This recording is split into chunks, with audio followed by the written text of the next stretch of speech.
Voltando ao acampamento de sobreviventes, G1 fala para todos que está de volta e pergunta se todos estão bem.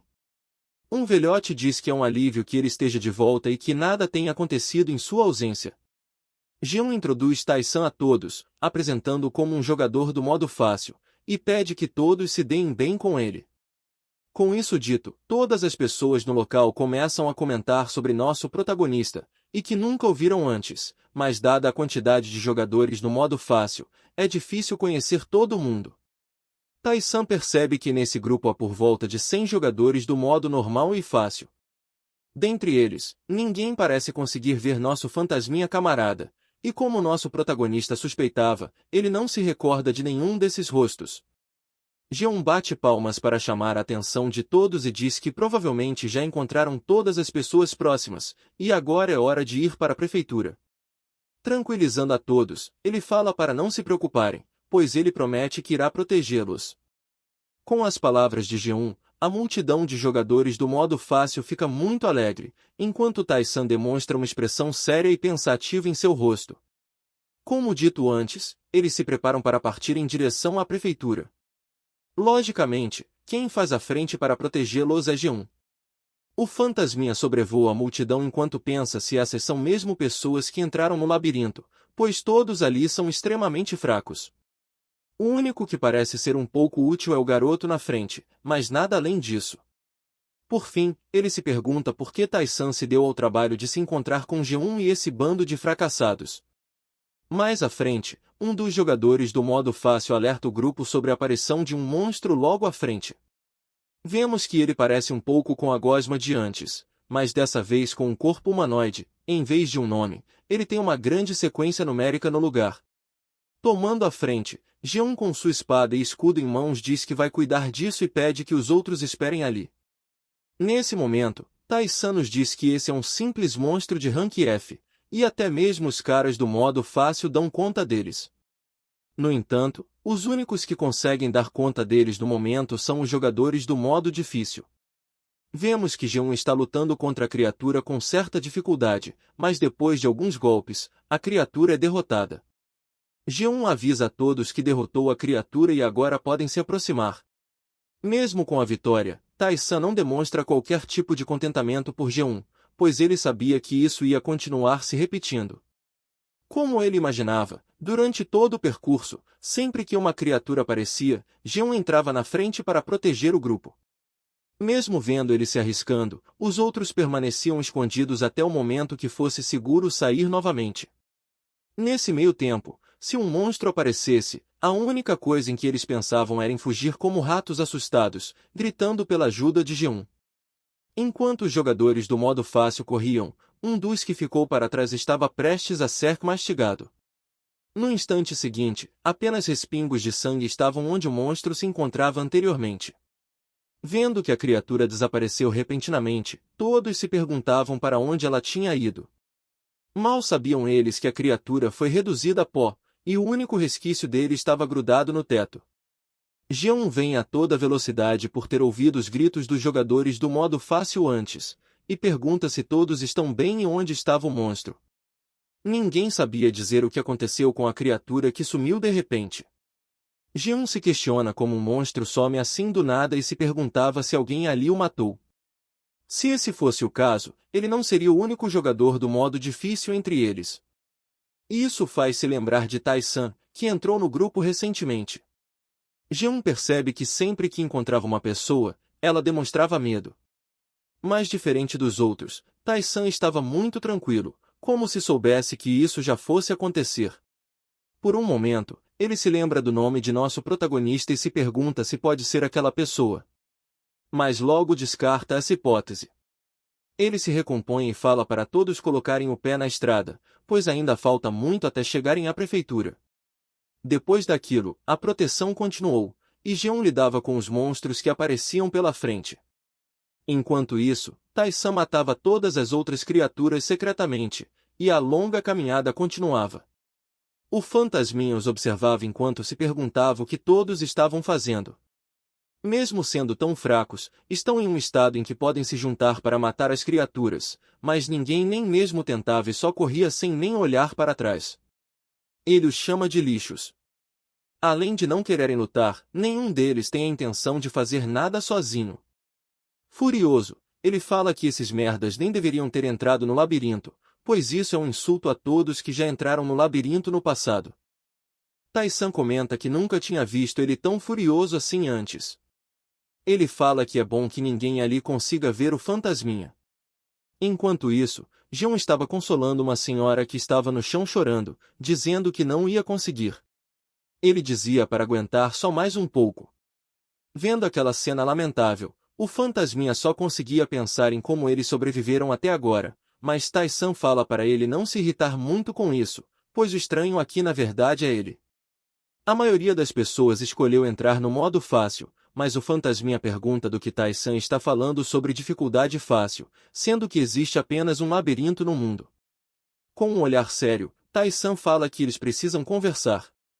Tai-san explica para a assombração que existem as dificuldades fácil, normal, difícil e solo. Para cada nível de dificuldade, os chefes de cada andar são diferentes, e a única coisa que eles têm em comum é a quantidade de andares, que vai até o 100º andar. O fantasminha diz que o labirinto que ele conhece não possui divisão, e mesmo que os deuses tenham separado as dimensões, tudo sempre volta ao normal. Ele ainda pergunta se alguém criou isso artificialmente, como não tinham como criar um labirinto inteiro, copiaram na cara dura e o colocaram para uso. No entanto, algo ainda não estava certo, pois considerando o tamanho, seria necessário uma grande quantidade de poder. E o fantasminha fica em dúvida do para que se dar a esse trabalho todo. Após a conversa, Tai-san só fica com mais perguntas em sua mente, como quem seria o grupo com o mesmo poder dos deuses e se esses seres poderiam ser ainda mais poderosos. Agora que ele parou para pensar, todos os monstros que viram até agora eram de rank F. Caso quisessem mesmo matá-los, poderiam ter mandado criaturas de rank A. No entanto, as coisas estão estranhamente controladas, como se alguém os estivesse observando. Tai-san se lembra de um antigo ditado que diz que os deuses gostam de ver os mortais dando duro. O fantasminha, entediado com tamanha demora, pergunta se não tem como ir correndo de uma vez para chegar logo à prefeitura, pois ele não está mais aguentando olhar para esses caras fracos. Tai-san responde que não dá e mesmo se fosse na frente, não teria nada de interessante para se fazer lá. O fantasminha suspira descontente e fala para Tai-san que se ele for ajudar esses fracotes, é melhor fazer direito, em vez de ficar às escondidas. Seria melhor para Tai-san, que gosta de ajudar as pessoas. Tai-san logo o corrige e diz que não gosta disso. O fantasminha confuso pergunta por que ele estava ajudando aqueles caras antes. Tai-san diz que não ajuda qualquer um, mas sim aqueles que têm potencial. Ele aponta Jeon como alguém que pode se tornar um importante aliado, e é por isso que ele o está ajudando. Tai-san também fala que não se importa caso esses fracotes morram, mas os está protegendo agora porque, caso morram, Jeon pode ter um colapso mental. Com um semblante de tristeza em seu rosto, Tai-san se recorda de antes de sua regressão.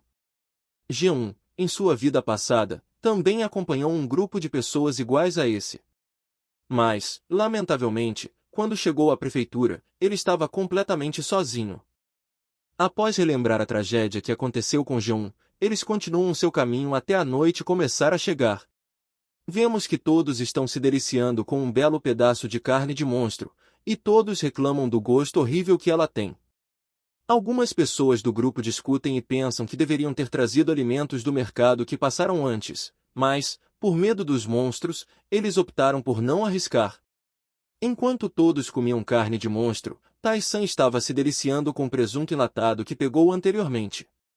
A multidão fica alvoroçada com Tai-san, que tem presunto enlatado em mãos enquanto eles estão comendo carne de monstro. Como de costume, um valentão aparece para incomodar nosso protagonista e manda ele entregar o presunto, se sabe o que é melhor para ele. As pessoas da multidão comentam que esse cara convencido é da Guilda Atenas, um grupo que aparenta ser bem forte e problemático. Em um tom de arrogância, o loirinho fala que, se Tai-san não quiser se dar mal, é melhor entregar logo, pois caso contrário, ele irá arrumar problema com a sua guilda. Quebrando seu silêncio, Tai-san fala calmamente com o loirinho que ele não vai ter como voltar pro labirinto de qualquer maneira, então não tem por que entregá-lo. Em seus pensamentos, Tai-san lembra que a guilda Atenas tentou controlar todo o labirinto através de ameaças e conflitos. Enquanto Tai-san pensava, o loirinho fica irritado com a atitude de Tai-san e decide não se segurar mais. Tai-san então se lembra que no segundo retorno à Terra todos os membros da guilda Atenas foram eliminados sem deixar nenhum vestígio. Interrompendo o dia da morte do loirinho, Jeon chega para intervir na briga. O loirinho arrogante pergunta quem ele é, manda ele cair fora e diz a Jeon que só porque está guiando o caminho não significa que eles têm que o obedecer. Com uma única mão, Jeon, que parecia um garoto gentil, agora estava com raiva, e o loirinho se pergunta que atitude é essa, pois ele pensava que Jeon era apenas um pau-mandado que obedece a qualquer coisa. Jeon fala que já sabe o que ele e os caras de seu grupo pensam sobre ele e avisa para não passarem dos limites. Após esse esporro, ele dá um forte soco no braço do loirinho arrogante, que vai ao chão em agonia com a dor de ter levado um soco de um cara do modo difícil. Jeon fala que pode se livrar facilmente dele se quiser. Após sua saída, a multidão inteira começa a comentar que essa foi a primeira vez vendo Jeon agora dessa maneira. Enquanto Tai-san estava pensativo sobre o assunto, depois de um tempo, vemos que o pequeno Jeon está sentado na frente de uma fogueira olhando para o nada. Até que alguém o chama, dizendo que ele deve estar cansado de ter lutado o dia inteiro sozinho e agora está aqui de vigia. Jeon percebe que era Tai-san, e nosso protagonista diz que todos lá atrás estão com medo dele agora, pois temem ser deixados para trás caso passem dos limites. Jeon explica que não tinha como evitar e que em algum momento ele teria que falar aquilo, pois tem muita gente e é muito arriscado. Para que todos sobrevivam, eles têm que obedecer às suas ordens, e graças a Tai-san, ele teve essa oportunidade. Ele agradece nosso protagonista por isso. Tai-san observa brevemente e pergunta se ele precisa mesmo ir tão longe com isso. Jeon fica confuso, e Tai-san fala que, caso ele fosse sozinho, teria chegado à prefeitura facilmente. Ele fala com Jeon que ele já deve saber disso por ser um jogador do modo difícil, mas aqueles que têm que viver irão viver, e quem tiver que morrer também vai. Nesse meio tempo, é explicado que no modo solo a taxa de sobrevivência é de apenas 1%, e com bem pouco tempo lá dentro, isso já é perceptível. Mesmo que ajude aqueles que são fracos, você só estará adiando uma morte inevitável. Friamente, Tai-san pergunta por que ele se importa tanto com a vida de quem vai morrer de qualquer maneira. Jeon irritado pergunta a Tai-san como ele pode dizer uma coisa dessas, mas logo interrompe suas palavras, e olhando bem para o rosto de Tai-san, ele percebe que a sensação que emana de nosso protagonista é de alguém que testemunhou incontáveis mortes em sua vida. Vendo aquele olhar, suas suspeitas se confirmam, e ele fala que não tem como Tai-san ser do modo fácil e pergunta quem ele verdadeiramente é. Tai-san vai saindo enquanto diz que é a primeira vez que vê Jeon com essa cara e fala que, quando eles chegarem até seu objetivo, ele irá contar a verdade para Jeon. Após Tai-san sumir na escuridão da noite, Jeon cai no chão largando sua espada enquanto pergunta quem no mundo é esse cara. Na manhã seguinte, assim que o sol começa a nascer, Jeon vem até seu pessoal e os acorda aos gritos. Logo após se reunirem, Jeon fala que eles chegaram até a prefeitura em aproximadamente 2 horas, então manda eles não ficarem de corpo mole. No caminho, descobrimos algumas regras sobre esse retorno à Terra.